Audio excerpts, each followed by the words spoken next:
Sekarang kita menuju ke yang kedua, Bapak Ibu sekalian, terkait dengan Permenpan RB nomor 29 tahun 2021 tentang pengadaan P3K untuk jabatan fungsional. Jadi ini untuk seluruh jabatan fungsional, kecuali untuk jabatan fungsional guru di instansi daerah. Itu nanti ada di bagian akhir di Permenpan 28 tahun 2021. Baik, kita mulai saja untuk ketentuan umum di P3K, Bapak Ibu sekalian. Setiap warga negara Indonesia dapat melamar menjadi P3K dengan ketentuan usia paling rendah 20 tahun dan paling tinggi 1 tahun sebelum batas usia pensiun pada jabatan tersebut. Jadi kalau untuk guru, usia pensiunnya adalah 60 tahun, maka seseorang yang berumur 59 tahun kurang 1 hari atau kurang 2 hari pun pada saat pelamaran itu masih bisa melamar. Kemudian tidak pernah dipidana penjara 2 tahun atau lebih, tidak pernah diberhentikan dengan hormat tidak atas permintaan sendiri atau tidak dengan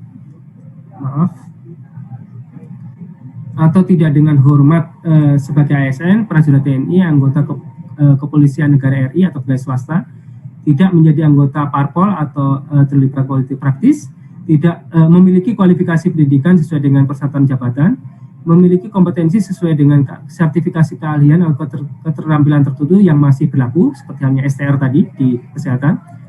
Kemudian sehat jasmani dan rohani sesuai dengan persyaratan jabatan yang dilamar. Persyaratan lain sesuai dengan kebutuhan jabatan yang ditetapkan oleh PPK.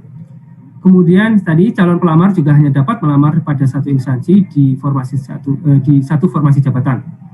Kemudian ada persyaratan minimal 3 tahun berpengalaman di bidang kerja yang relevan dengan jabatan fungsional yang dilamar.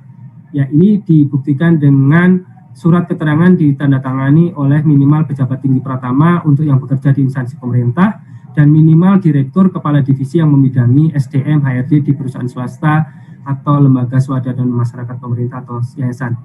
Persyaratan-persyaratan terkait dengan 3 tahun dan STR kemudian sertifikasi dan sebagainya kita atur dalam keputusan menteri. Nanti kami sampaikan juga di bagian terakhir.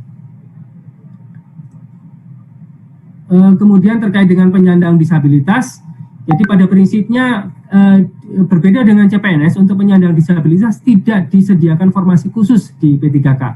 Namun demikian mereka dapat melamar pada seluruh formasi yang ada dan kemudian ketika yang bersangkutan terverifikasi sebagai disabilitas, maka nanti akan ada penambahan nilai sebesar 10% pada seleksi kompetensi teknisnya.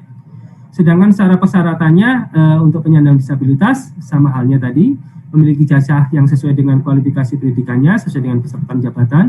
Kemudian juga pada saat pelamaran di SSC ASN nanti juga wajib menyatakan bahwa yang bersangkutan penyandang disabilitas. Kemudian juga menyampaikan dokumen, yakni dokumen surat keterangan resmi dari rumah sakit pemerintah atau puskesmas yang menyatakan jenis dan derajat kedisabilitasannya. Kemudian juga menyampaikan video singkat yang menunjukkan kegiatan sehari-hari dalam menjalankan aktivitas sesuai jabatan yang akan dilamar.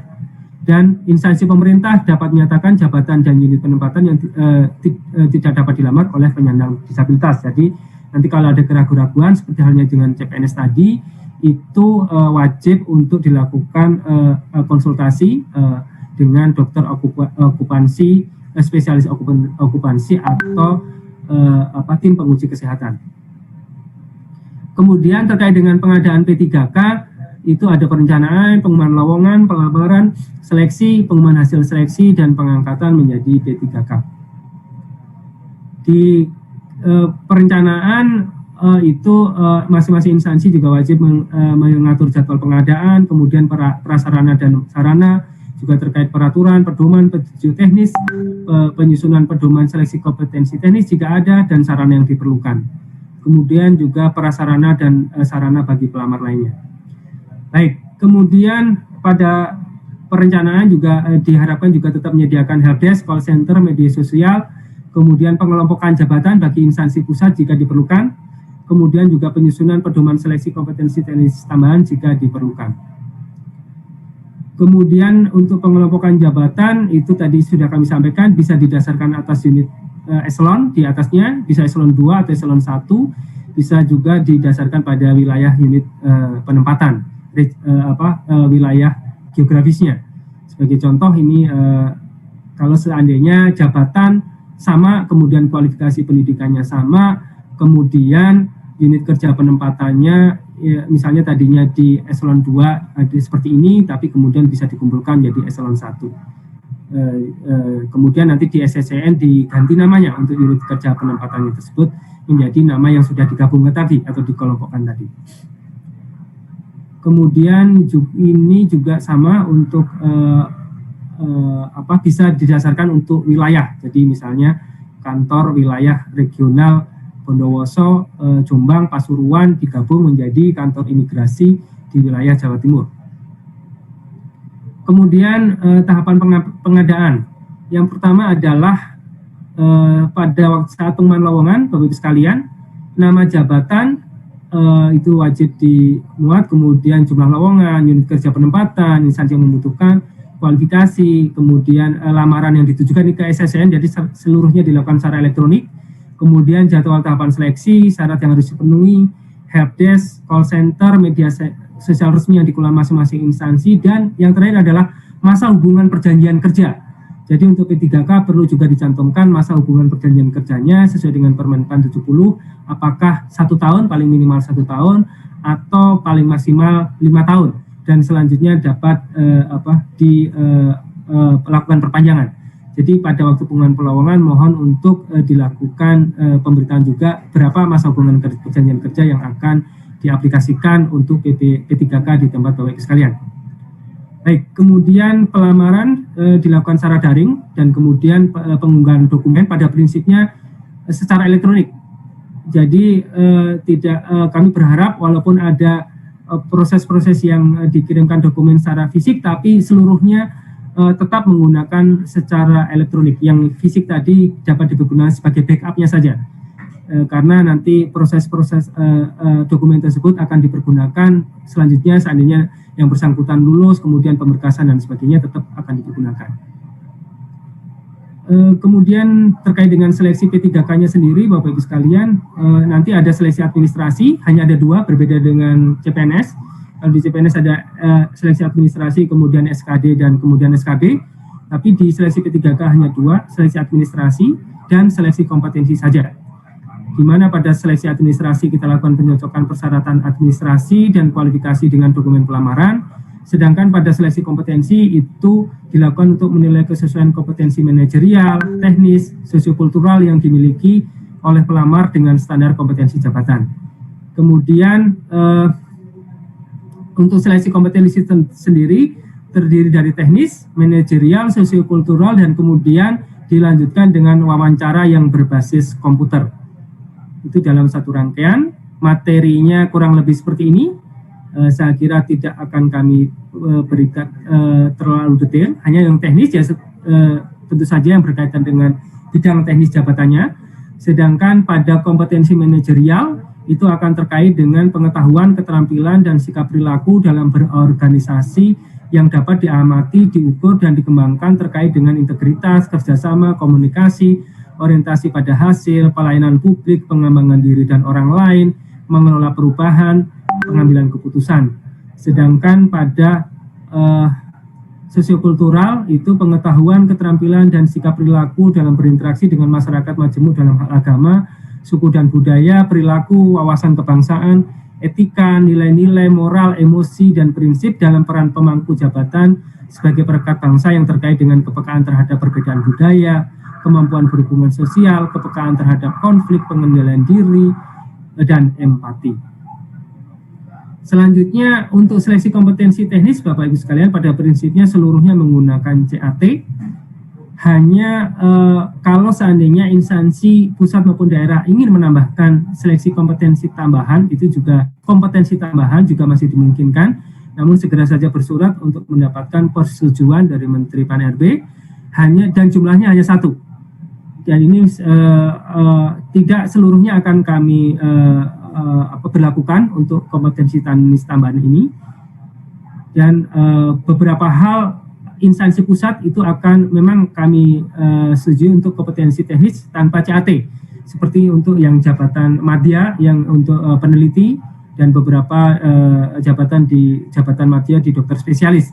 Itu nanti kompetensi teknisnya tidak menggunakan CAT tapi menggunakan persyaratan lain yang cukup ketat ada beberapa hal yang nanti disampaikan di keputusan Menteri. Baik, kemudian terkait dengan penambahan nilai, tadi kami sampaikan ada 2 jenis penambahan nilai. Yang pertama adalah terkait dengan penyandang disabilitas. Bahwa penyandang disabilitas yang nanti melamar pada P3K, maka setelah diverifikasi tentu saja, maka akan kita tambahkan nilai tambahan sebesar 10% dari nilai maksimal kompetensi teknis. Juga terkait beberapa sertifikat kompetensi yang memungkinkan untuk P3K yang ini ditentukan oleh instansi pembina, maka akan kita berikan tambahan nilai maksimal sebesar 25%. Jenis dan bobot sertifikat kompetensi sebagaimana angka 2 itu diusulkan instansi pembina CF untuk mendapatkan persetujuan Menteri PAN-RB.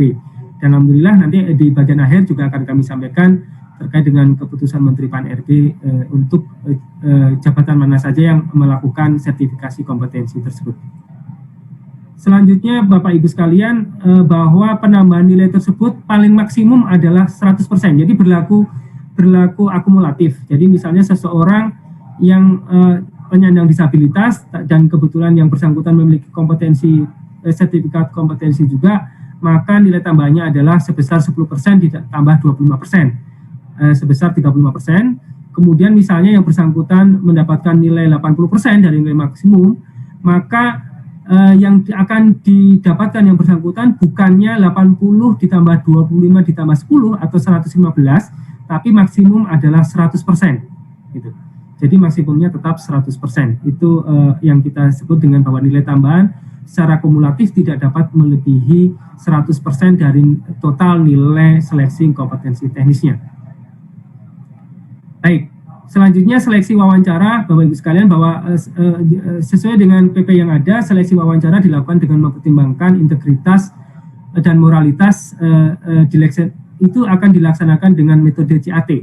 Jadi nanti begitu selesai yang seleksi kompetensi teknis, langsung 10 menit kemudian dilakukan dengan wawancara yang berbasis CAT.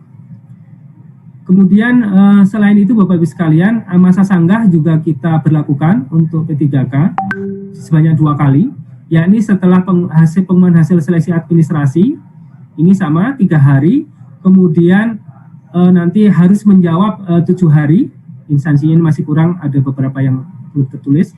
Kemudian juga pada nanti selesai hasil akhir seleksi, juga nanti diajukan sanggahan 3 hari oleh pelamar, kemudian dijawab oleh instansi selama 7 hari.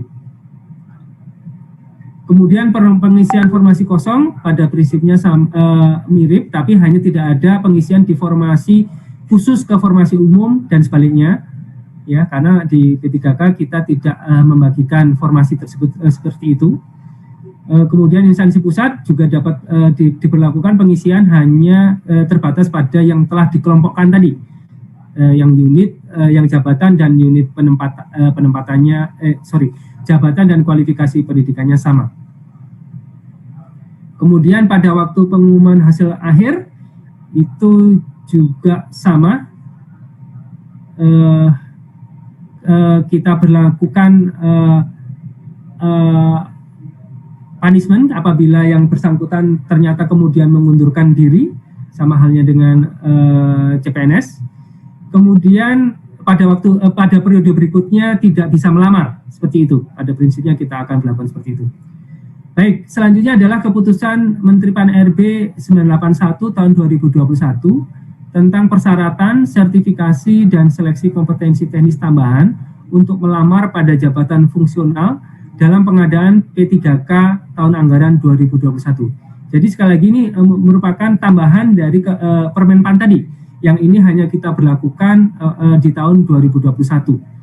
Pada prinsipnya ada beberapa jabatan fungsional yang kemudian dari instansi pembinanya sudah mengusulkan beberapa persyaratan yang akan diberlakukan. Sedangkan persyaratan secara umumnya Bapak Ibu sekalian adalah bahwa setiap pelamar yang melamar pada jabatan fungsional dalam pengadaan P3K wajib memiliki pengalaman paling singkat adalah 3 tahun.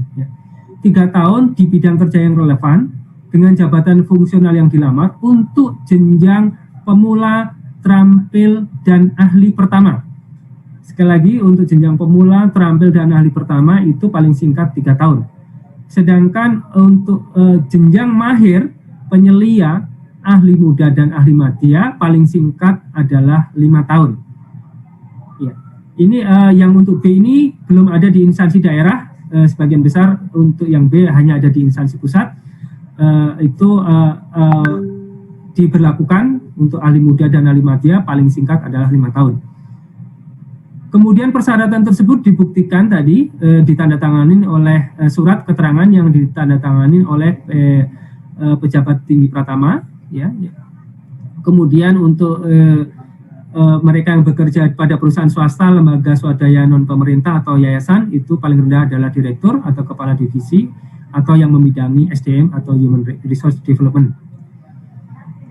Selanjutnya kami sampaikan beberapa contoh ya Bapak Ibu sekalian yang P3K yang membutuhkan persyaratan wajib tambah.